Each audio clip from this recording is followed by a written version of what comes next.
কবি কাল কোথায় গেছিলে? হ্যাঁ কেন? নানিটাও অসুস্থ হয়েছিল সেজন্য গেছি। তুই তো আপনার মনে আনবি দৌড়িস না আমি দৌড়িস সেদিন অসুস্থ হয়েছে খুবই সেজন্য। না না ওইটা করলে তো হবার নাই, ওইটা করলে তো হবার নাই। তুই আমার দৌড়িস না বাড়ি আমি কি সেটা কর তাড়াতাড়ি কর তাড়াতাড়ি কেন দৌড়িস কেন?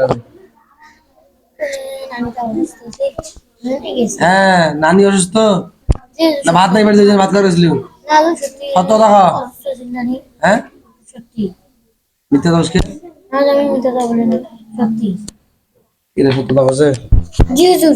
সত্যতা জি হুজুর। কেমন জানিস? হুজুর মা আমাদের কইছে। কোন দিন কইছে?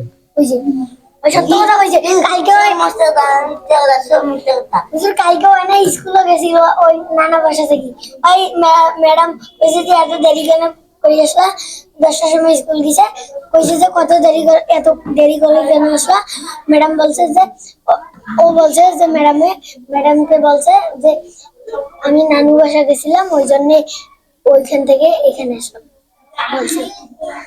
এই হ্যাঁ সত্য কথা সত্য? আমি স্কুল আসিনি। ভাত কি দিয়েছো কালকে? কথা এটা না যে আমি কিছু ভাত খাওয়া রয়েছি না তো তোমাদের আমরা তো আসছি মেডিকেল থেকে আসিয়ে দেখি সাগাই আসবে। শাখায় সাগাই আসবে কোথায় আসবে? নানা বাড়িতে তো আছে সেই জন্য আমরা মনে থাকি গেছি। ডাক্তার গেছিলেন? না সাগাই এটা তো দিবে আসছি নানা বাড়ি।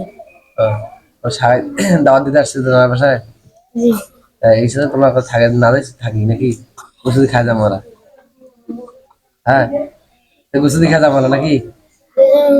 পরে যাওয়া হয়নি যে বাড়ি যে তোমরা পাইছেন গোস্ত তোমরা তাকে আইসেন তাকে আমি জানি না কিরে ভালো নয় এই ভালো নয় এ ঠিক কিনা? এখন কবি চিন্তা করতেছে যেহেতু গোস্ত আছে আর সারা যাবে যেভাবে হোক এই তবে খায়া যাইতে হবে। কিসের গোস্ত রে? মুরগি মুরগি দেশি না বিদেশি? জেলের মধ্যে আর দেশি না বিদেশি? বিদেশি নয় বিদেশি না ব্রয়লার কি বিদেশি না? ব্রয়লার নয় কক কক এরপর তুই গেলে তো বুঝিস ঠিক আছে ঠিক আছে হ্যাঁ। জি জি